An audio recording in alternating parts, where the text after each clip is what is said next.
Hello students, next chapter start करते हैं जिसका नाम है बाइनोमियल थ्योरम। बाइनोमियल थ्योरम का यूज हम कैसे करेंगे और इसे हमें समझना है। उससे पहले हम ये देखते हैं कि हम जो एक्सप्रेशन अब तक पढ़ चुके हैं, फॉर एग्जांपल आपको ये पता है a plus B raise to power 0 क्या होता है। किसी भी टर्म की पावर 0 किसके इक्वल होता है? 1। a प्लस बी की पावर 1 किसके इक्वल होगा? a plus B. a plus B का होल स्क्वायर भी हम पढ़ चुके हैं,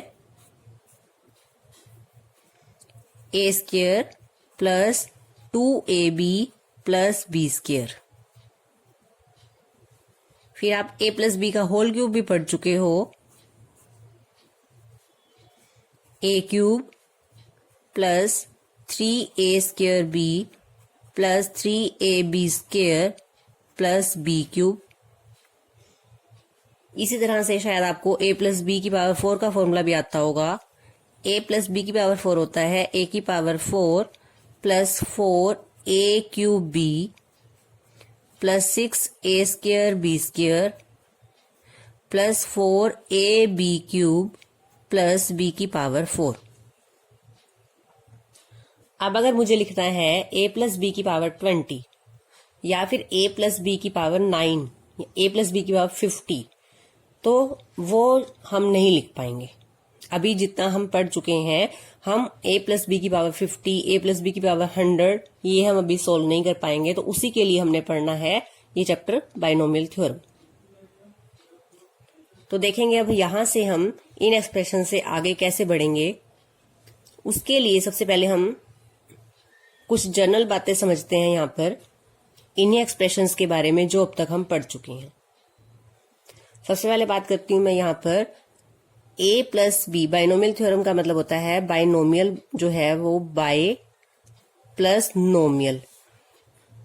बाइनोमियल वर्ड में बाय प्लस नोमियल, बाय का मतलब होता है 2 और नोमियल का मतलब होता है टर्म्स। तो इसमें दो टर्म्स हैं a प्लस बी, या यहाँ पे इनके कोफिशिएंट a प्लस 4b या 2a प्लस 5b कुछ भी हो सकता है, लेकिन यहाँ पर 2 टर्म्स होंगी। हमेशा यहाँ पर 2 टर्म्स होंगी जिसकी हमें एक्सपेंशन करनी है। ये है इसकी एक्सपेंशन। ये एक्सप्रेशन है a प्लस बी का होल स्क्वायर और इसकी ये एक्सपेंशन है। a प्लस बी का होल क्यूब ये एक्सप्रेशन है, ये इसकी एक्सपेंशन है। यहाँ पर जो एक्सप्रेशन है उसके जो पावर है वो 3 है। पावर को इंडेक्स भी कहते हैं, तो यहाँ पे इंडेक्स 3 है, इस एक्सप्रेशन में इंडेक्स 4 है, इस एक्सप्रेशन में इंडेक्स 1 है। सबसे पहले हम बात करते हैं यहाँ पे, जो हम कुछ बातों को डिस्कस करेंगे। पहला पॉइंट है हमारा नंबर ऑफ टर्म्स। यहां से आप देखोगे यहाँ पर नंबर ऑफ टर्म्स कितनी है? 1। 1 का मतलब ये वाला 1 नहीं, नंबर ऑफ टर्म्स यहाँ पर काउंटिंग में 1 है। नंबर ऑफ टर्म्स इस एक्सपेंशन में कितनी है? 2। यहां देखेंगे नंबर ऑफ टर्म्स कितनी है? 1 2 3। 1 2 3 4। 4 टर्म्स हैं। इसे 1 कहेंगे, इस पूरी टर्म को 1 कहेंगे, इस पूरी टर्म को 1 और इसको 1। तो टोटल कितनी है? 4 टर्म्स। इस तरह से 1 2 3 4 5। नंबर ऑफ टर्म्स कितनी है? 5। रिलेशन बनाते हैं। यहाँ पे नंबर ऑफ टर्म्स 1 है और इंडेक्स 0 है। नंबर ऑफ टर्म्स 2 है और इंडेक्स 1 है। नंबर ऑफ टर्म्स एक्सपेंशन में 3 है, इस एक्सप्रेशन का इंडेक्स 2 है। इंडेक्स 3 है तो नंबर ऑफ टर्म्स 4 है, इंडेक्स 4 है तो नंबर ऑफ टर्म्स 5 है। इट मीन्स अगर एक्सप्रेशन है a प्लस बी की पावर n, इस एक्सप्रेशन की जब हम एक्सपेंशन करेंगे तो इसमें नंबर ऑफ टर्म्स कितनी आएंगी? n plus 1। जितना आपका इंडेक्स होगा उससे 1 प्लस, तो नंबर ऑफ टर्म्स हो जाएंगी n प्लस 1। नेक्स्ट पॉइंट पे आते हैं अब हम।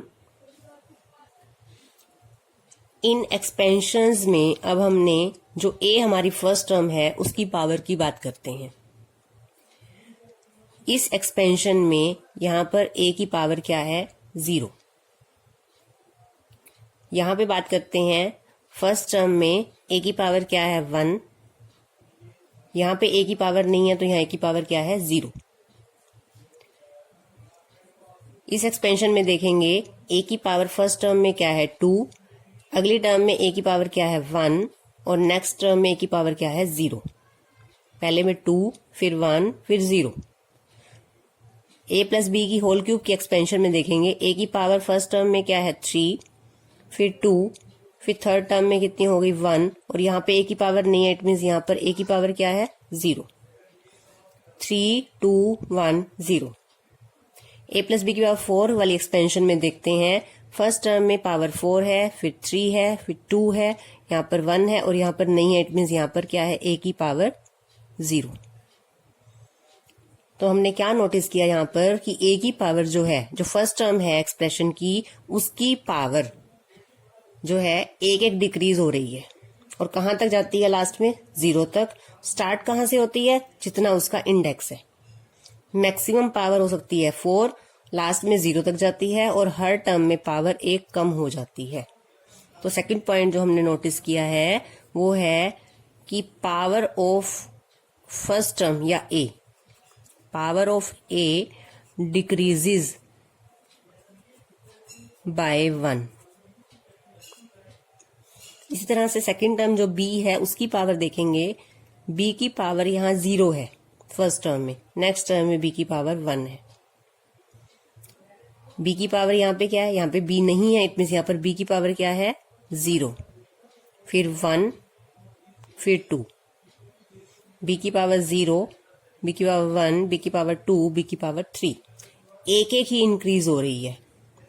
बी की पावर 0, बी की पावर 1, बी की पावर 2, बी की पावर 3, बी की पावर 4।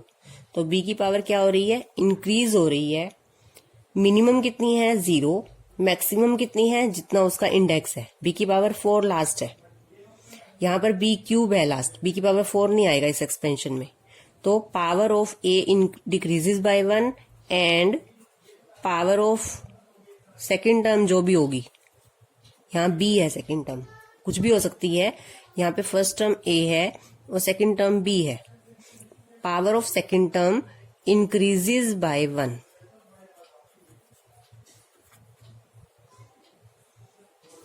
अब और देखते हैं, यहां पर जो ए और बी की पावर है इनका सम देखते हैं क्या है। 2 + 0 कितना है 2। नेक्स्ट टर्म में 1 + 1 2, इसमें ए की पावर 0 है और बी की पावर 2 है, तो सम क्या रहेगा 0। इस टर्म में बी की पावर नहीं है तो बी की पावर क्या है 0। 3 + 0 क्या होगा 3। यहाँ पे ए और बी की पावर का सम कर रहे हैं हम। 2 + 1 3, 1 + 2 3, 0 + 3 3। यहाँ पे बी नहीं है तो बी की पावर 0 है। 4 + 0 4, 3 + 1 4, 2 + 2 4, 1 + 3 4, 0 + 4 4। इट मीन्स जो एक्सपेंशन है पूरी, उसकी हर टर्म में ए और बी की जो पावर्स हैं उनका जो सम है वो उस इंडेक्स के इक्वल है। तो थर्ड पॉइंट क्या लिखते हैं, इन द एक्सपेंशन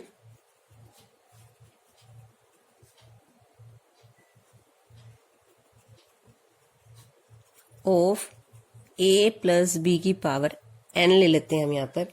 तो अगर n होगा तो a plus, in the expansion of a plus B की power n, sum of powers of A and B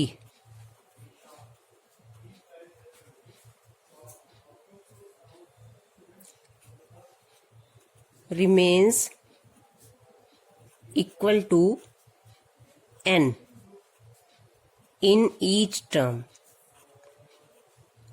her term में a और b की पावर का सम हमेशा n के इक्वल रहेगा, जो n क्या है, n is the index of the expression. अब हम ये 3 पॉइंट डिस्कस कर चुके हैं। नेक्स्ट पॉइंट है कोफिशिएंट्स का, कि इन एक्सपेंशन में कोफिशिएंट्स क्या होते हैं। अब कोफिशिएंट्स देखेंगे यहाँ पर, कोफिशिएंट उस टर्म का कोई के आगे जो गुणांक लगा होता है उसे कोफिशिएंट कहते हैं। अब यहाँ पर जो कोफिशिएंट है वो 1 है। यहाँ पर आप a की पावर 0 कह लो या b की पावर 0 कह लो, कोफिशिएंट क्या है 1। यहाँ पर फर्स्ट टर्म का कोफिशिएंट यानी कि यहाँ पर क्या है 1, यहाँ पर भी क्या है 1। तो दोनों टर्म के कोफिशिएंट क्या है 1 1। इसमें 3 टर्म्स हैं। फर्स्ट टर्म का कोफिशिएंट क्या है 1, इसका 2 और इसका 1।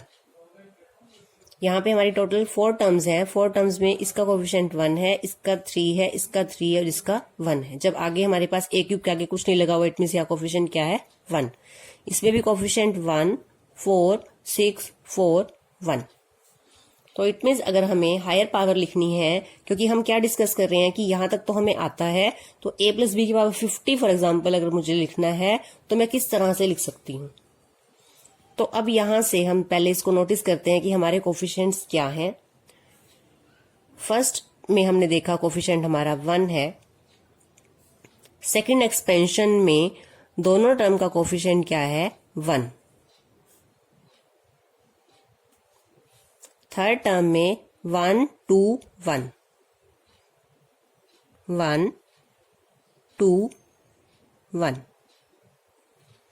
थर्ड टर्म में जो है इसमें Q वाले में एक्सपेंड 1 3 3 1 1 3 3 1 1 4 6 4 1।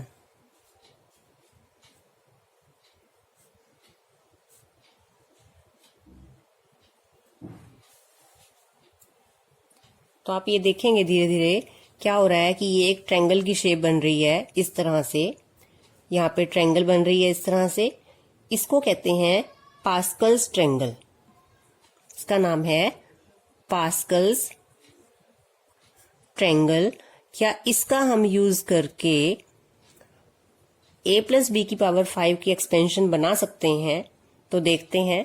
हमने यहाँ क्या नोटिस करना है कि जो फर्स्ट टर्म है और लास्ट टर्म है उनका कोफिशिएंट क्या है 1 1। हर फर्स्ट टर्म का लास्ट टर्म का कोफिशिएंट क्या है 1। फर्स्ट और लास्ट में तो क्या आ रहा है 1। मैं चाह रही हूं कि यहाँ पर कि a प्लस बी, इससे जो है नेक्स्ट a प्लस बी की पावर 5 के अगर मुझे कोफिशिएंट्स पता चल जाए तो मैं यहाँ उसकी एक्सपेंशन लिख सकती हूँ। तो फर्स्ट टर्म का कोफिशिएंट क्या आएगा 1 और लास्ट टर्म का कोफिशिएंट क्या आएगा 1। अब आगे हम देखेंगे, यहाँ पर ये 3 था हमारे पास, इन दोनों को प्लस करके 3 आता है और इन दोनों को प्लस करें डायगोनली इस तरह से तो यहां से ये इसका गुणांक बन जाता है, इसका कोफिशिएंट बन जाता है। ऐसे ही इन दोनों को प्लस करें तो इसका अगला कोफिशिएंट बन जाता है। 3 3 को प्लस करें तो ये इसका कोफिशिएंट बन जाता है।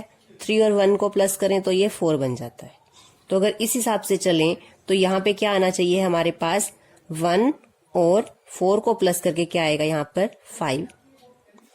4 और 6 को प्लस करके यहाँ बीच में क्या आएगा 10।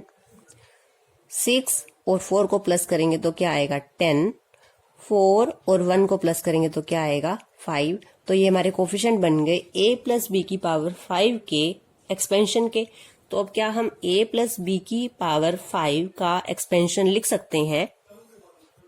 जितने पॉइंट हमने अब डिस्कस किए हैं, 3 पॉइंट ये और 4th पॉइंट हमारा ये कोफिशिएंट का था। तो अब हम क्या कर सकते हैं, 1 तो आएगा क्योंकि फर्स्ट टर्म का कोफिशिएंट क्या है 1। a की पावर क्या आएगा 5। b की पावर क्या आएगा 0 क्योंकि जो दोनों का सम है वो 5 रहना चाहिए। प्लस अगला कोफिशिएंट क्या है 5। a की पावर क्या हो जाएगी 4। b की पावर 1, यहाँ 0 थी अब b की पावर 1 हो जाएगी। अगला कोफिशिएंट क्या है 10। a की पावर क्या हो जाएगी 3 b स्क्वायर। अगला कोफिशिएंट क्या है 10। a की पावर 2 b की पावर 1 प्लस 5। a की पावर क्या हो जाएगी b की पावर 3। 3 प्लस 2 5। a की पावर 1 b की पावर 4। हर टर्म में a प्लस b के जो पावर करेंगे वो 5 आना चाहिए। प्लस अगला कोफिशिएंट क्या है 1। b की पावर क्या हो जाएगी 5 क्योंकि a की पावर क्या होगी है 0। तो ये हमारी एक्सपेंशन बन गई a प्लस बी की पावर 5। तो पास्कल ट्रायंगल का यूज करके हमने इस तरह से हम a प्लस बी की पावर 6 की एक्सपेंशन भी लिख सकते हैं, a प्लस बी की पावर 7 की एक्सपेंशन भी लिख सकते हैं। लेकिन अगर अब मैं ये कहती हूँ कि मुझे a प्लस बी की पावर 75 की एक्सपेंशन लिखनी है तो मुझे इस तरह से जाकर पहले a 74 तक इस तरह से कोफिशिएंट बनाने होंगे, तभी मैं a प्लस बी की पावर 75 की एक्सपेंशन लिख पाऊंगी, विच इज नॉट पॉसिबल। तो अब हम इसके लिए क्या पढ़ेंगे, बाइनोमियल थ्योरम। बाइनोमियल थ्योरम में a प्लस बी की पावर n एक जनरल एक्सप्रेशन लिखते हैं और उसका एक्सपेंशन लिखेंगे। तो n जो है कोई भी इंटीजर हो सकता है, n इज एनी इंटीजर। तो यहां से सोल्व करेंगे तो क्या आएगा हमारा, अब हमें पता है फर्स्ट टर्म में क्या आएगा, a की पावर n, b की पावर 0, प्लस नेक्स्ट टर्म में क्या आएगा, a की पावर कम हो जाएगी 1 n-1 और b की पावर 1 इंक्रीज हो जाएगी। यहाँ 0 थी, यहाँ b की पावर 1 हो जाएगी। नेक्स्ट टर्म में a की पावर 1 और कम हो जाएगी n-2, b की पावर 1 इंक्रीज हो जाएगी। प्लस नेक्स्ट टर्म में a की पावर 1 और डिक्रीज होगी तो n-3 और b की पावर 1 इंक्रीज होगी तो 3। आप इन दोनों को प्लस करोगे तो हमेशा n के इक्वल आएगा, प्लस एंड सो ऑन। और जो लास्ट टर्म है वो क्या होगी हमारी, क्या आ जाएगा हमारा, लास्ट से पहले वाली टर्म लिखते हैं हम, क्या आएगा, अभी हम लास्ट टर्म में लिखेंगे तो हमारा आएगा b की पावर n, क्योंकि a की पावर लास्ट टर्म में 0 हो जाएगी। अब बात रह गई सिर्फ कोफिशिएंट्स की। ये हम डिस्कस कर चुके थे कि a की पावर 1 इंक्रीज होगी, a की पावर 1 डिक्रीज होगी, b की पावर 1 इंक्रीज होगी और हमेशा a और b की पावर का सम n के इक्वल रहेगा, जो कि इंडेक्स है। अब कोफिशिएंट्स की बात थी जो हम पास्कल ट्रायंगल से निकाल रहे थे, लेकिन वो बड़ी पावर्स के लिए पॉसिबल नहीं है। तो यहां से बाइनोमियल थ्योरम में कोफिशिएंट्स किसके इक्वल होंगे, फर्स्ट टर्म का कोफिशिएंट होगा NC0। n मीन्स यहां से आपका जो इंडेक्स है वो आएगा NC0, एक एक इंक्रीज होता जाएगा, NC1, NC2, इसको सोल्व करके जो आपका आएगा वो यही कोफिशिएंट आएगा। इसी तरह से NC3, लास्ट में NCN। जो 0 है वही यहाँ b की पावर है, 1 है b की पावर वही है, जो r है यहाँ पे यानी जो कोफिशिएंट है वो NCR के इक्वल है। n जो है वो इंडेक्स है, जो r है वो सेकेंड टर्म की पावर बनेगी। NC0 a की पावर n, b की पावर 0, NC1 a की पावर n-1, b की पावर 1, NC2 a की पावर n-2 b स्क्वायर। यानी ये जो r है NCR, तो a की पावर क्या बन रही है, इन दोनों को माइनस करके n-r और b की पावर r, इस फॉर्मेट में रहेगा। NC0 a की power n plus NC1 a की पावर n-1 b की पावर 1 प्लस NC2 a की power n-2 b square plus and so on NCN b की पावर n। इस फॉर्मूले से हम किसी भी हायर पावर की एक्सपेंशन लिख सकते हैं n बिलोंग्स टू इंटीजर, किसी भी इंटीजर के लिए।